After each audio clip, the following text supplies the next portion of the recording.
Anvisa aprovou um novo uso para o semaglutida, que é um medicamento já conhecido por ajudar no controle de peso. Agora ele também pode ser usado no tratamento de uma forma mais grave da gordura no fígado. É doença, né, de inflamação que tem se tornado cada vez mais comum aqui no Brasil e principalmente por causa do aumento da obesidade, do diabetes, do estilo de vida pouco saudável. Para a gente entender sobre essa liberação, o impacto dela, a gente vai conversar agora com a doutora Elma Cotrim, que é hepatologista e membro da Sociedade Brasileira de Hepatologia. Doutora, seja muito bem-vinda aqui ao TJ Aparecido, uma boa tarde.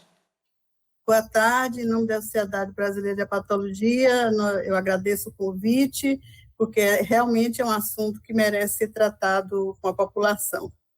Doutora, eu já aproveito para perguntar para a senhora, né? O que é exatamente a doença, a gordura no fígado? Como que acontece essa condição para o paciente?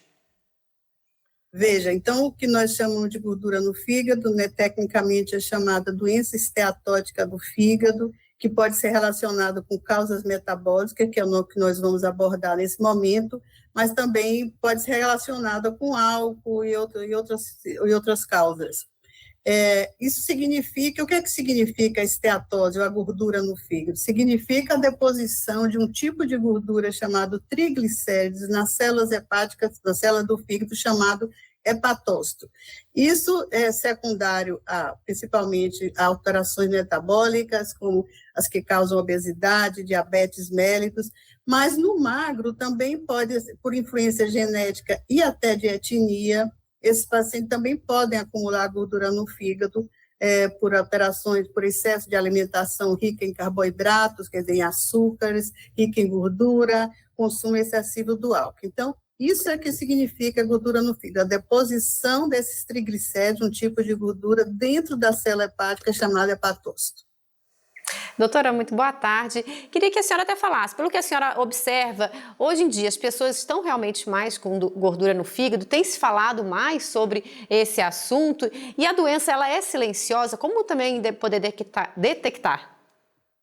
Vejam, estima-se que as prevalências na maioria dos estudos em todo o mundo mostram que 1/3 da população mundial, isso é, mais 38% da população mundial, já apresenta algum espectro da doença gordurosa do fígado, a doença esteatótica, que começa de uma forma simples, com apenas deposição no fígado de gordura e dos triglicéridos, que vai evoluindo para inflamação, etc., e para formas mais graves.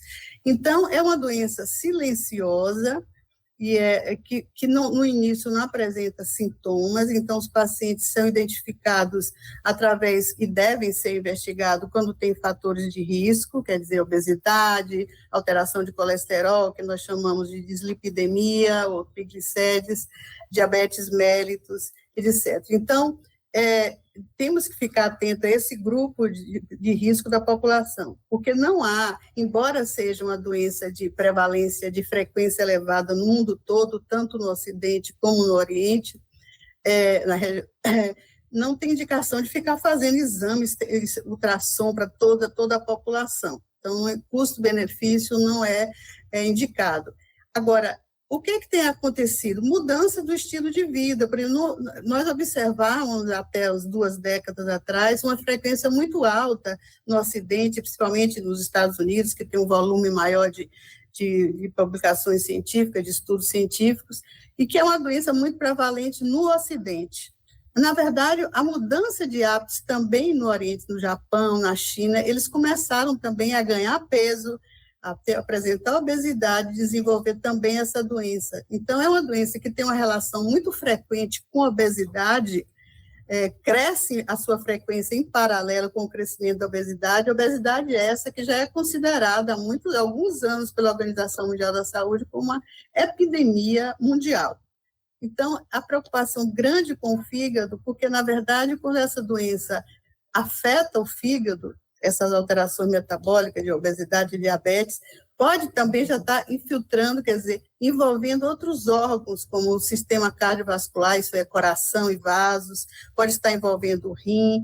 Então, é uma preocupação grande com essa doença, e muitos esforços têm sido empreendidos em todos os países na tentativa de, quem sabe, de controlá-la.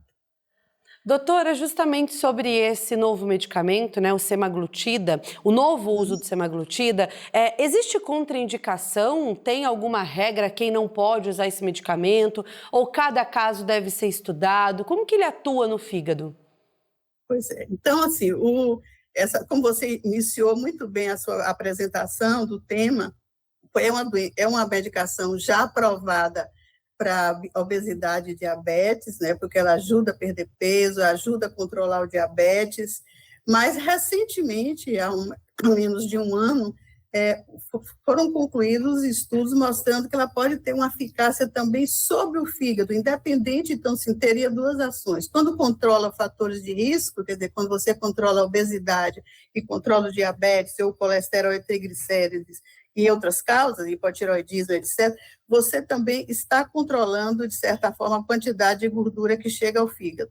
Mas, recentemente, como eu disse, estudos recentes mostram que a semaglutida tem uma ação também sobre o fígado, diminuindo essa quantidade de gordura dentro da célula, diminuindo a inflamação e até diminuindo a fibrose, que é um passo, quer dizer, um estágio para chegar à cirrose.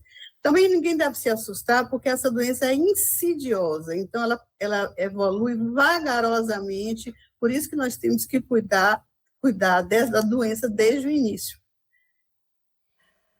Doutora, então, é um grande ganho, a aprovação na Anvisa foi um grande ganho para nós. O que precisamos agora é que ela seja aprovada entre as medicações de alto custo, para que toda a população brasileira tenha acesso, porque, por enquanto, poucos têm acesso, porque o custo ainda é bem elevado.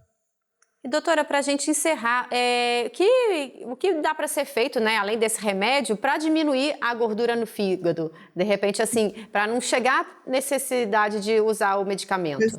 Pois é, esse medicamento está indicado para fases avançadas da doença, quando você, além da gordura, porque a doença começa com a deposição de gordura, só isso. Então, só isso não, isolada, mas é tão importante quanto todas as fases, pelo seu potencial de progressão.